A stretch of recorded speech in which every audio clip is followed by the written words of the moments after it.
ಇಲ್ಲಿರುವ ಎಲ್ಲ ಗಣ್ಯರು ಮತ್ತು ಇಲ್ಲಿ ನೆಲೆಸಿರುವ ಎಲ್ಲ ಬಂಧುಗಳೇ, ಇಂದಿನ ಇಂತಹ ಸುಂದರ ಸಮಾರಂಭಕ್ಕೆ ನನ್ನನ್ನು ಆಹ್ವಾನಿಸಿ ಒಂದು ಪ್ರಶಸ್ತಿ ಪುರಸ್ಕೃತರನ್ನಾಗಿ ಮಾಡಿದ್ದಕ್ಕಾಗಿ ಸಂಬಂಧಪಟ್ಟ ಎಲ್ಲ ಪದಾಧಿಕಾರಿಗಳಿಗೆ ನನ್ನ ಅನಂತ ಧನ್ಯವಾದಗಳು. ಮತ್ತು ಇತರ ಪ್ರಶಸ್ತಿ ಪುರಸ್ಕೃತರಿಗೆ ನನ್ನ ಅಭಿನಂದನೆಗಳು ಕೂಡ. ಇದಕ್ಕೆ ಮುಂಚೆ ಪಪೆಟ್ ಶೋನಲ್ಲಿ ಕೂಡ ನೋಡಿ, ಛತ್ರಪತಿ ಶಿವಾಜಿ ಹೆಸರು ಕೇಳಿದ್ರೇನೆ ಒಂದು ರೋಮಾಂಚನವಾಗುತ್ತೆ.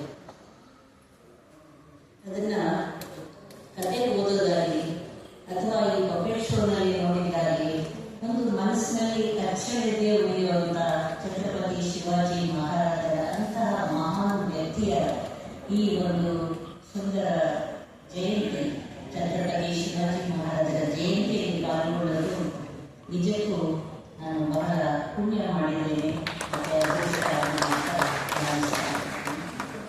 ಇತ್ತೀಚೆಗಷ್ಟೇ ಅಂತಾರಾಷ್ಟ್ರೀಯ ಮಹಿಳಾ ದಿನಾಚರಣೆ ಆಯಿತು, ಮಾರ್ಚ್ 8. ಇಂತಹ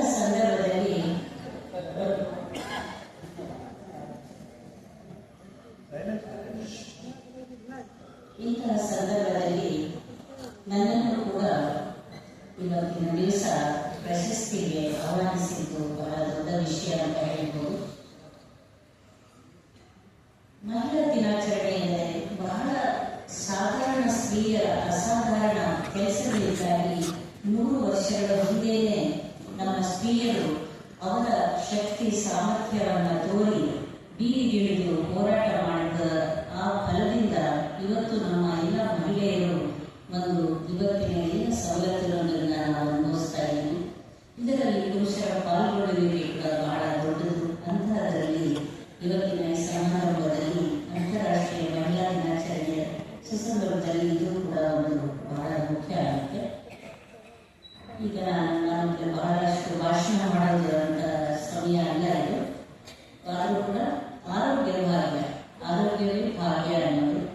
ಪ್ರತಿಯೊಬ್ಬರ ಸಬಲತೆಗೆ ಒಂದು ಆರೋಗ್ಯ ಅನ್ನೋದು ಒಂದಿದ್ರೆ ನಿಮ್ಮ ಯಾವುದೇ ಸಾಧನೆ, ಯಾವುದೇ ಕೆಲಸ, ಯಾವುದೇ ವಿದ್ಯೆ ಇರ್ಬೋದು, ನಿಮ್ಮ ಹವ್ಯಾಸಗಳಿರ್ಬೋದು, ಕೆಲಸ ಕಾರ್ಯಗಳಿರ್ಬೋದು, ನಿಮ್ಮ ಆರ್ಥಿಕ ಸ್ವಾತಂತ್ರ್ಯ ಬೆಳೆಸೋದಾಗಿ, ಸಮಾಜದಲ್ಲಿ ದೊಡ್ಡ ವ್ಯಕ್ತಿಯಾಗಿ ಬಾಳೋದಾಗಿ, ದೇಶದಲ್ಲಿ ರಾಷ್ಟ್ರೀಯ ಅಂತಾರಾಷ್ಟ್ರೀಯ ಮಟ್ಟದಲ್ಲಿ ಮುಂದುವರಿಕೆ ಆರೋಗ್ಯ ಅನ್ನೋದು ಬಹಳ ಮುಖ್ಯ ಆಗುತ್ತೆ.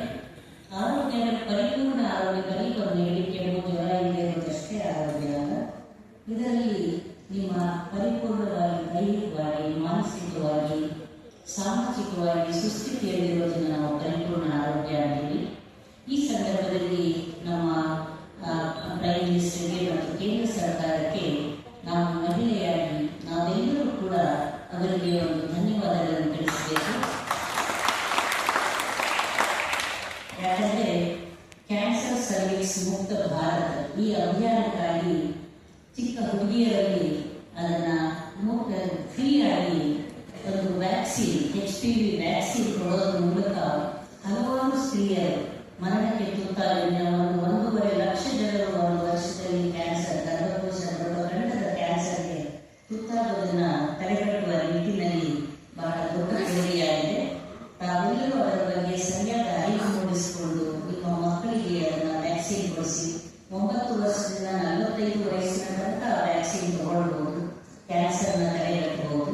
ಕ್ಯಾನ್ಸರ್ ಮುಕ್ತ ಭಾರತ, ಆರೋಗ್ಯವಂತ ಭಾರತಕ್ಕೆ ನಾವೆಲ್ಲರೂ ಕೈ ಜೋಡಿಸೋಣ ಅಂತ ಹೇಳ್ತಾ